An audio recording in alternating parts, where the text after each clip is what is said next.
No one remembered when humans stopped asking for respect and started earning fear instead.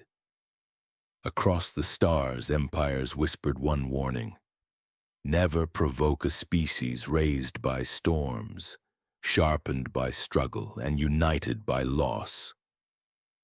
But some lessons, the galaxy insists on learning the hard way. This story begins far away, on a forgotten mining outpost called Vesper 9. It was a place so silent that even the dust looked tired. A place where the universe dumped everything it didn't care about. A cosmic junkyard at the edge of mapped space.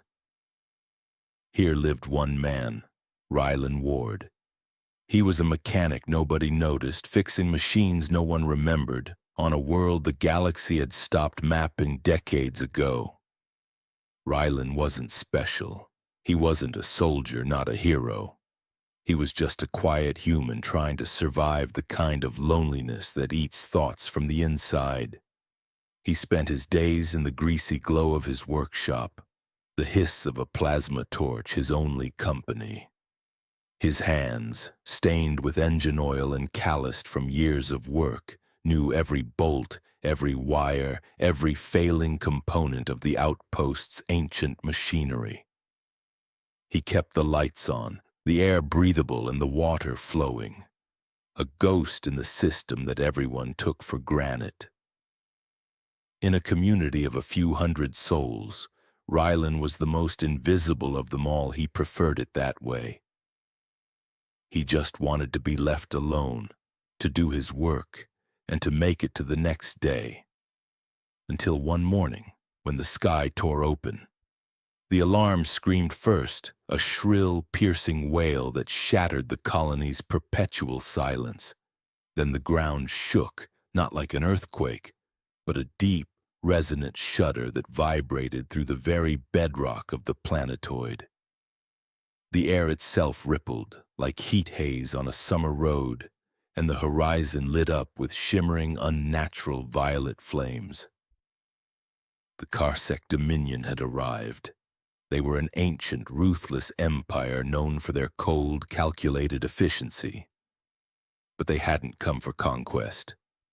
Not for war in the traditional sense, they came for eradication. They didn't recognize the small human colony on Vesper 9. They didn't care to. They didn't ask questions because Vesper 9, this forgotten lump of rock, sat on top of something ancient. Something buried deep beneath the surface. Something they wanted, and they wouldn't let a handful of primitives stand in their way.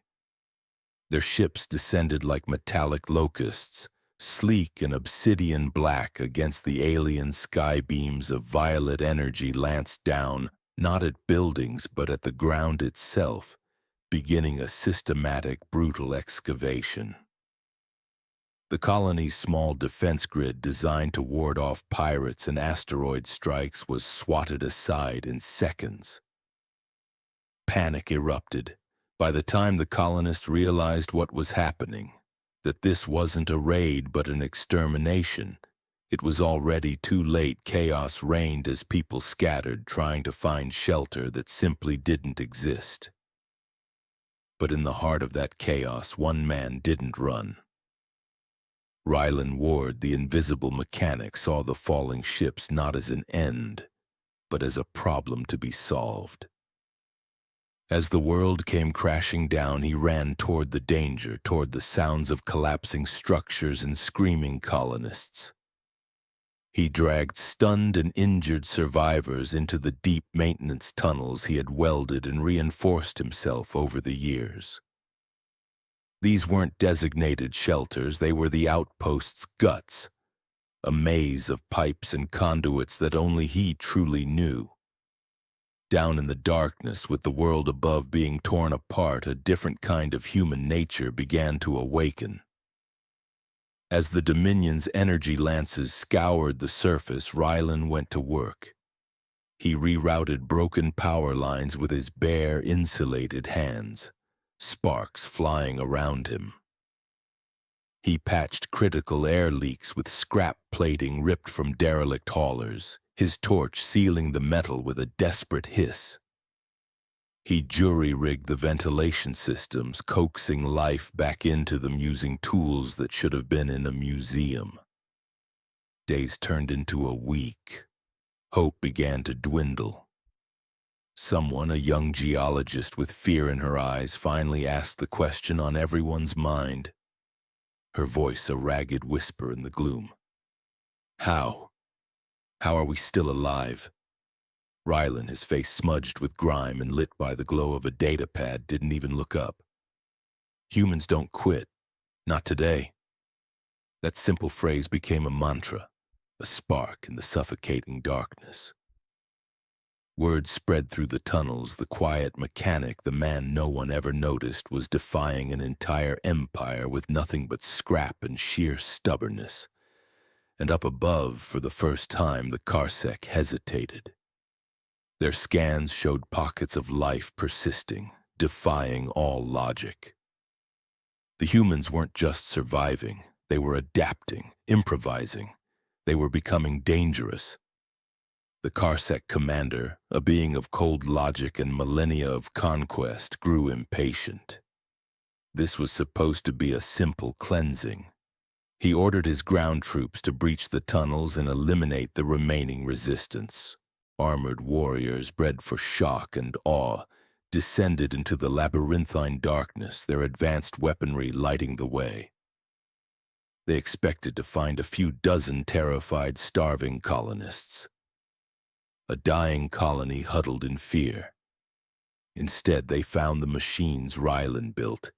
The tunnels had been transformed into a death trap. Automated mining drones powered by scavenged scrap cores swarmed from alcoves, their cutting lasers repurposed into weapons. Pressure plates triggered rockfalls. Old communication arrays emitted disorienting sonic blasts. The very bones of the outpost had been turned against the invaders, wired with traps and ambushes, and in the central cavern, the nexus of the tunnel network, the Khar'Sek warriors found him. Rylan stood there encased in his heavy, modified welding armor, the visor glowing a brilliant gold from the reflected fire of his own makeshift defenses. He held a massive industrial rivet gun, customized to fire superheated slugs. His voice, amplified by the armor's external speakers, echoed through the caverns, calm and steady. "You came for the planet's secret. Now you'll learn ours." There was a pause, a moment of chilling silence. Humans fight hardest when we have nothing left. The battle wasn't long, but it was brutal.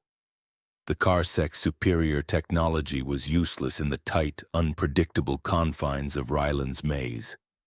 They were warriors. He was a creator of systems. He didn't fight them man to man. He fought them with the environment itself, a symphony of deadly, improvised engineering. The message of that battle lasted forever. Weeks later, a Terran Republic rescue fleet finally arrived. Expecting to chart the coordinates of a massacre and erect a memorial, their long-range scans told a different, impossible story. They found a functioning, if battered, colony. They found defenses still active. They found a defeated alien warband, shackled, silent, and disarmed. And in the command center he'd built from a storage bay, they found Rylan, exhausted, half-burned, but alive. The Terran captain, a decorated veteran of a dozen campaigns, stood before him in stunned silence. He looked at the captured alien soldiers, at the jury-rigged systems humming with power, and then at the quiet mechanic. "By all the stars," the captain said, his voice filled with awe. "How did you hold them off?" Rylan managed a faint, tired smile. "I didn't. We did." He gestured to the other survivors who were now working, repairing, rebuilding. Humans don't survive alone. That day, the name Vesper 9 vanished from the dusty frontier maps of forgotten outposts. It reappeared in a different, much more important place.